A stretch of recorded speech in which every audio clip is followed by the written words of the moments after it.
नमस्कार, मैं हूं आपके साथ अंकिता पाल। बुलेटिन की शुरुआत करते हैं। पीलीभीत में प्रभु जल सम्मेलन का आयोजन किया गया, जहां पर कार्यक्रम में सीएम योगी आदित्यनाथ भी शामिल हुए और यहां पर उन्होंने संबोधित भी किया है। और इसी पीलीभीत से विधायक श्री संजय गंगवार जी, भारतीय जनता पार्टी के जिला के अध्यक्ष श्री संजय प्रताप सिंह जी, भारतीय जनता पार्टी के प्रदेश के उपाध्यक्ष विधान परिषद सदस्य श्री संतोष सिंह जी, विधान परिषद सदस्य श्री रजनीकांत माहेश्वरी जी, उत्तर प्रदेश सरकार के पूर्व मंत्री और इस क्लस्टर के इंचार्ज श्री सुरेश राणा जी, माननीय सांसद राज्यसभा श्री मिथिलेश कुमार जी, माननीय विधान परिषद सदस्य सुधीर गुप्ता जी, माननीय विधायकगण श्री बाबूराम पासवान जी, स्वामी प्रवक्तानंद जी, श्री विवेक वर्मा जी, पूर्व मंत्री डॉक्टर विनोद तिवारी जी, आज के हमारे जिला पंचायत के अध्यक्ष और अन्य हमारे पूर्व पदाधिकारीगण, पूर्व विधायकगण, चेयरमैन और अन्य ब्लॉक प्रमुखगण भारी संख्या में आज के इस प्रबुद्ध सम्मेलन में उपस्थित पीलीभीत संसदीय क्षेत्र से जुड़े हुए सभी उपस्थित बहनों और भाइयों, मैं आज के इस पावन धरा पर जो उत्तर प्रदेश की एक सबसे उर्वरा भूमि में से एक है और आदि गंगा मां गोमती का जो उद्गम स्थल है, ऐसे पीलीभीत की इस पावन धरा को नमन करते हुए आप सभी प्रबुद्ध जनों का मैं हृदय से अभिनंदन करता हूं। पीलीभीत हमारे लिए इसलिए भी महत्वपूर्ण हो जाता है, एक ओर यहां पर अपने परिश्रम और पुरुषार्थ से तराई के क्षेत्र में यहां की उर्वरा भूमि में सोना उगाने का कार्य करने वाले हमारे अन्नदाता, और दूसरी तरफ यहां की बांसुरी की मधुर धुन के साथ कृष्ण कन्हैया का स्मरण कराने वाले यहां के हस्तशिल्पी, इन दोनों का एक अद्भुत संयोग पीलीभीत के लिए हमारे लिए बन जाता है। एक तरफ यहां टाइगर की हुंकार होती है और दूसरी तरफ बांसुरी की मधुर तान भी यहां सुनने को मिलती है, और इसीलिए जब पीलीभीत की बात आती है तो हम बार बार कहते हैं कि वहां के अन्नदाता किसानों के लिए भी, वहां के युवाओं के लिए भी और वहां के समग्र समाज के विकास के लिए जितना कुछ भी हो पाएगा वह सरकार करेगी, इसमें कोई कोताही नहीं होनी चाहिए। बहनों भाइयों, हमने बदलते हुए भारत को देखा है। हमारी पीढ़ी इसके लिए अपने आप को सौभाग्यशाली मानती है, क्योंकि आपने 2014 के पहले के भारत को भी देखा है और 2014 के बाद के भारत को भी। 2014 के पहले का वह भारत जहां अविश्वास था, जहां पे अराजकता थी, जहां पर देश के बारे में कोई सोच नहीं थी, पूरे देश के अंदर आम जनमानस के मन में सरकार के प्रति भी, सत्ता के प्रति भी और राजनीतिज्ञों के प्रति भी विश्वास नहीं रह गया था। वह एक भारत था। स्वाभाविक दुनिया के लोगों ने भी सम्मान देना बंद कर दिया था। एक वो भारत था जहां पर अन्नदाता किसान आत्महत्या कर रहा था, युवा पलायन कर रहा था, देश के अंदर कहीं उग्रवाद था, कहीं नक्सलवाद था, आपस में जातीय वैमनस्यता की खाई इतनी चौड़ी थी कि कोई व्यक्ति अपने आप को सुरक्षित नहीं महसूस करता था। और उत्तर प्रदेश के बारे में तो कहना ही क्या, यहां दंगा होता था। कभी सहारनपुर में सिख विरोधी दंगे हुए थे, कभी मुजफ्फरनगर में, कभी बरेली में, कभी बहेड़ी में, कभी मुरादाबाद में, कभी लखनऊ में। कोई कस्बा, कोई नगर, कोई जनपद नहीं बचा था जहां दंगे और कर्फ्यू की कहर लोगों ने न सहेजती हो। ये उत्तर प्रदेश की पहचान थी। बेटियां सुरक्षित नहीं थी, व्यापारी सुरक्षित नहीं था, उद्यमी पलायन कर रहा था। ये 2014 के पहले के भारत और पहले के उत्तर प्रदेश की स्थिति थी। आज 2024 में जो हम हैं, दुनिया के अंदर भारत का सम्मान बढ़ा है। दुनिया के अंदर जो भारतीय रहता है आज बड़े गर्व से कहता है कि मैं भारत का निवासी हूं। लोग पूछते हैं कौन कहां से, तो लोग कहते हैं हम उस भारत के निवासी हैं जिसको दुनिया का सबसे लोकप्रिय राजनेता श्री नरेंद्र मोदी जिस देश को नेतृत्व दे रहे हैं। हर भारतवासी गौरव के साथ आज प्रधानमंत्री मोदी जी के नेतृत्व में दुनिया में सम्मान प्राप्त कर रहा है। तो सीमाएं हमारी सुरक्षित हैं, पूरी तरह सुरक्षित हैं। कश्मीर में आतंकवाद समाप्त, पूर्वोत्तर के राज्यों का उग्रवाद समाप्त, नक्सलवाद समाप्त। अब देश के अंदर सुरक्षा का एक बेहतर वातावरण है। अब अन्नदाता आत्महत्या नहीं करता है, अन्नदाता अब उत्कर्ष की चरमता की ओर पहुंचने के लिए तैयार है। नौजवान पलायन नहीं करता है। आज का नौजवान स्वयं का स्टार्टअप स्थापित करता है। आज कोई बेटी अपने आप को असुरक्षित महसूस नहीं करती है, बल्कि अब वह फाइटर पायलट बनकर के भारत की सुरक्षा का सिंहनाद करने के लिए अपने आप को तैयार करती है। बहनों और भाइयों, यह बदले हुए भारत की तस्वीर है। और उत्तर प्रदेश में तो उत्तर प्रदेश में कानून व्यवस्था है चुस्त दुरुस्त, क्योंकि उत्तर प्रदेश के अंदर है अपराधी और माफिया पस्त। हमने इसको पस्त किया तो उत्तर प्रदेश में बेटी और व्यापारी के साथ साथ पूरा उत्तर प्रदेश दंगा से मुक्त हो गया, दंगा से मुक्त हो गया। जो कार्य कभी नहीं हो पाया था, मोदी जी के 10 वर्ष के कार्यकाल के अंदर हमने उत्तर प्रदेश के अंदर उन कार्यों को जमीनी धरातल पर और देश के अंदर जमीनी धरातल पर होते हुए देखा है। एक नए भारत का हम दर्शन कर रहे हैं, एक ऐसा भारत जिसमें सुरक्षा भी है तो समृद्धि भी है, जिसमें नौजवान के लिए आजीविका है तो आम जन की आस्था के लिए सम्मान भी है। के सारे प्रस्तावों को इन्होंने यहां पे पूरी तरह स्वीकृत करके विकास की नई धारा के साथ पीलीभीत को आगे बढ़ाने का कार्य किया। और यही नहीं, जहां यहां पर्यटकों के लिए इको टूरिज्म के बेहतरीन डेस्टिनेशन के लिए पीलीभीत को आगे बढ़ाने का कार्य सरकार कर रही है। चोखा में पिछले दिनों में सोए नहीं आया था, वहीं साथ ही साथ यह भी सुनिश्चित किया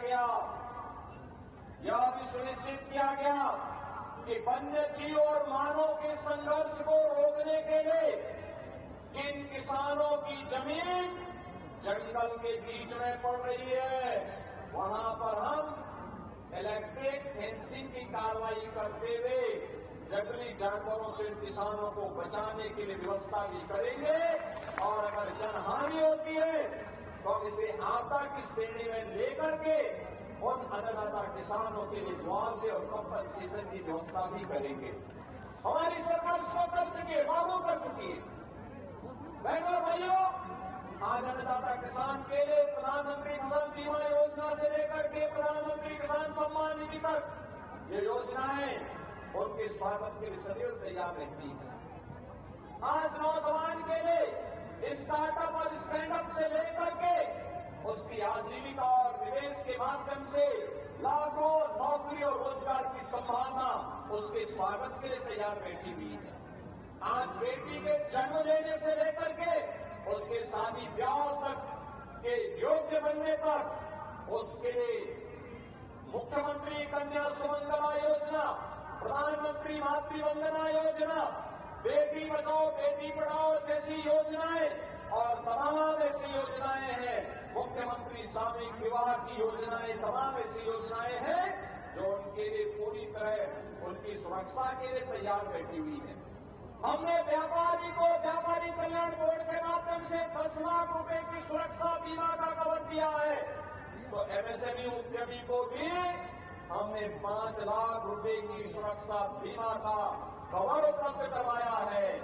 और यही नहीं, हमने निजी क्षेत्र में भी औद्योगिक पार्क विकसित करने के लिए प्लेज योजना को आगे बढ़ाने का कार्य किया है, जिसका लाभ आपका पीलीभीत जनपद भी ले रहा है।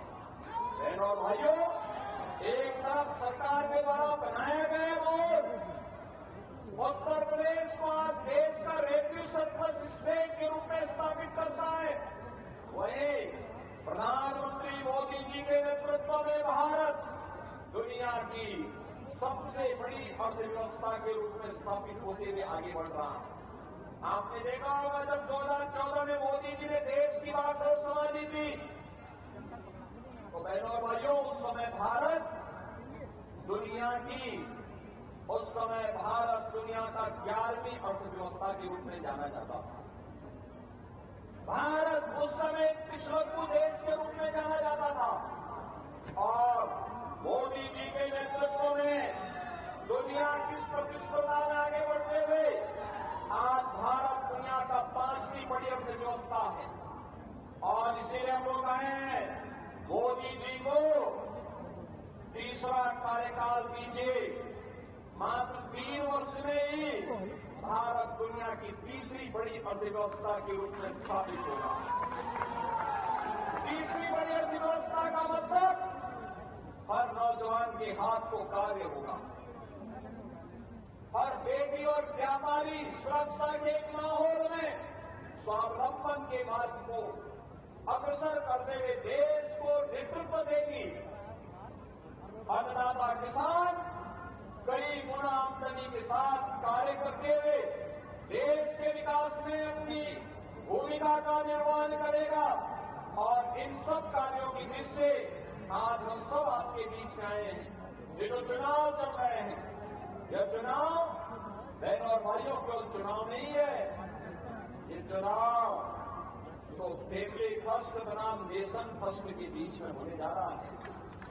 याद करिए, सपा हो या कांग्रेस, उनकी ओर से उस पार्टी का अध्यक्ष केवल एक खानदान का ही व्यक्ति हो सकता है। और यहां पे मोदी जी के बारे में जब चर्चा करते हैं, एक सामान्य गरीब परिवार से निकल करके पूरा जीवन देश के लिए समर्पित करते हुए उनके लिए 140 करोड़ का भारत ही उनका परिवार है। ये मोदी जी के कारण आज भारत के बारे में एक दृष्टिकोण होता है। और इसीलिए जब ये चुनाव की बात आ रही है तो फैमिली फर्स्ट बनाम नेशन फर्स्ट, हमने परिवारवादियों को वोट देना है या देश के बारे में सोचने वाले लोगों को वोट देना है। और देश के बारे में सोच को अगर हम आगे बढ़ाते हैं तो ऐसे सुरक्षित और खुशहाल माहौल में आगे बढ़ने का एक अवसर हमें प्राप्त होता है। ये चुनाव माफिया राज बनाम कानून के राज में चुनाव है। सपा कांग्रेस बसपा के लोग आएंगे तो फिर माफिया राज भी साथ लेके आएंगे। और भारतीय जनता पार्टी कानून के राज में विश्वास करती है, कानून के राज को स्थापित करने में विश्वास करती है और उसको प्रभावी ढंग से लागू करती है। ये चुनाव भ्रष्टाचार बनाम जीरो टॉलरेंस पर चुनाव हो रहा है।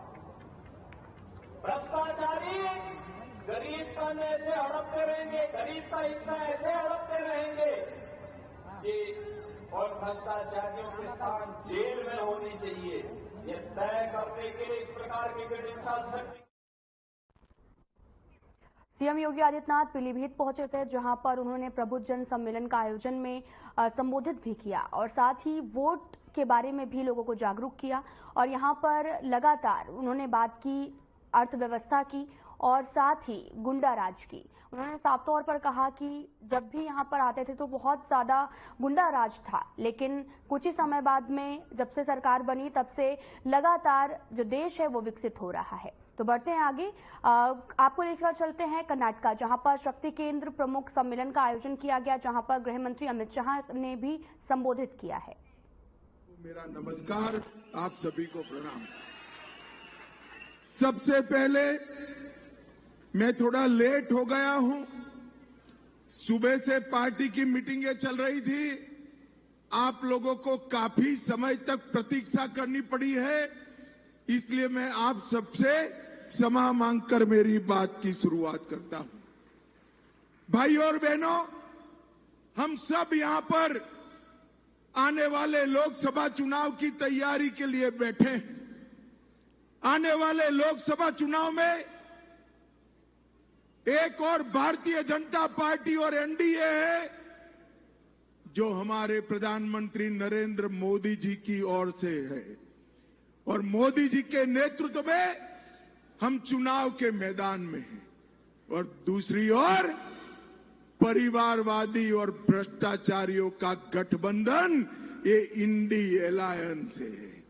पूरे देश भर में मैं लगभग 60% राज्यों में दौरा कर चुका। मैं जहां पर भी गया, युवा हो, महिला हो, किसान हो, गरीब हो, शहर हो, गांव हो, जहां भी गया सभी लोग मोदी मोदी मोदी मोदी के नारे लगाए। हमारे प्रधानमंत्री मोदी जी ने भारतीय जनता पार्टी के सभी कार्यकर्ताओं के सामने 400 पार का लक्ष्य रखा है और इस बार मैं कर्नाटक की जनता का 2 चुनावों के लिए आभार व्यक्त करना चाहता हूं। 2014 में भारतीय जनता पार्टी कर्नाटक की जनता के सामने आई। आपने 43%, 43% वोट के साथ हमें 17 सीटें दी, 17 सीटें दी। 2019 में दोबारा आए, आपने 51% वोट, 51% वोट के साथ 25 सीटें दी। मगर इस बार मेरी कर्नाटक की जनता को और सभी कार्यकर्ता को मेरा विनंती है कि 51% से काम नहीं होता, 60% और 28 की 28 सीटें भारतीय जनता पार्टी के गठबंधन को देना है। और मैं बड़े विश्वास के साथ कार्यकर्ता को बताने आया हूं, मोदी जी के नेतृत्व में भारतीय जनता पार्टी और जेडीएस का गठबंधन सभी 28 की 28 सीटें जीतकर कांग्रेस का अकाउंट नहीं खोलने देंगे। मुझे बताओ भाई, आप लोग सभी 28 की 28 सीटों के लिए तैयार हो क्या? अरे ऐसे नहीं बोलते, जोर से बोलो, तैयार हो क्या? बेंगलुरु शहर की सभी सीटें प्रचंड बहुमत से भाजपा जीतेगी क्या? यही मोड़ पूरे देश भर के अंदर दिखाई पड़ता है। इनका कारण है पसंदगी किसके बीच में? एक और नरेंद्र मोदी जी है, जिन्होंने 23 साल तक मुख्यमंत्री और प्रधानमंत्री के रूप में काम किया। 23 साल तक, और 23 साल में विरोध पक्ष वाले मोदी जी पर 25 पैसे का भ्रष्टाचार का आरोप नहीं लगा पाए। मोदी जी ने 23 साल तक पारदर्शिता के साथ, ट्रांसपेरेंसी के साथ इस देश को एक एग्जाम्पल सेट करने का काम किया है। और दूसरी ओर एक घमंडिया गठबंधन, इंडी अलायंस, एक भ्रष्टाचारियों का कुनबा। कांग्रेस शासन में 12 लाख करोड़ रुपए का घोटाला भ्रष्टाचार हुआ। 10 साल मनमोहन सोनिया की सरकार में 12 लाख करोड़ का भ्रष्टाचार हुआ। डीके शिव कुमार जी को तो भ्रष्टाचार से परहेज ही नहीं। मगर मैं जानता हूं, कर्नाटक की जनता भ्रष्टाचार को पसंद नहीं करती। मैं एक के बाद एक घोटाला बोलता हूं। मुझे बताओ भाई, कोल ब्लॉक का घोटाला किसने किया? जोर से बोलो, किसने किया? कॉमनवेल्थ का घोटाला किसने किया? 2G का घोटाला किसने किया? हिमाचल में सेब की बिक्री में घोटाला किसने किया? INX मीडिया का घोटाला किसने किया? एयरसेल का घोटाला किसने किया? अंतरिक्ष देवास का घोटाला किसने किया? लैंड फॉर जॉब का घोटाला किसने किया? जम्मू कश्मीर क्रिकेट एसोसिएशन का घोटाला किसने किया? एम्ब्रेयर डील में घोटाला किसने किया? हॉक एयरक्राफ्ट का घोटाला किसने किया? अगस्ता वेस्टलैंड हेलीकॉप्टर का घोटाला किसने किया?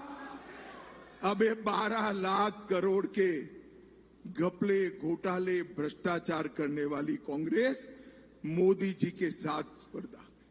देश की जनता के सामने स्पष्ट विकल्प है। एक और 23 साल तक एक पैसे का भ्रष्टाचार करे बगैर शासन करने वाले नरेंद्र मोदी जी, और दूसरी ओर 12 लाख करोड़ का घपला घोटाला करने वाली कांग्रेस पार्टी। मित्रों, ये लोग जब भी पावर मिलती है न केवल भ्रष्टाचार करते हैं, वो कुछ भी करे, उनका मन जनता की सेवा में नहीं लगता। मैं मोदी जी के साथ 40 सालों से काम कर रहा हूं। 23 साल मुख्यमंत्री और प्रधानमंत्री रहने वाला पूरी दुनिया में एक ही व्यक्ति है जिसने एक दिन का भी छुट्टी नहीं लिया है। 23 साल तक हर पल भारत के लिए काम करना, एक दिन की छुट्टी नहीं लेना। और दूसरी ओर राहुल बाबा गर्मी आते ही विदेश चले जाते हैं। हर 6 महीना कांग्रेस पार्टी इनको ढूंढती रह जाती है। कोई मैच ही नहीं। पूरा देश आज एकजुट होकर नरेंद्र मोदी जी के साथ खड़ा है। और मोदी जी ने जिस प्रकार से शासन किया, सारे वादों को पूरा किया। मोदी जी ने कहा था 2014 में कि भारतीय जनता पार्टी की नरेंद्र मोदी सरकार गरीबों की, दलितों की, वंचितों की, आदिवासियों की सरकार है।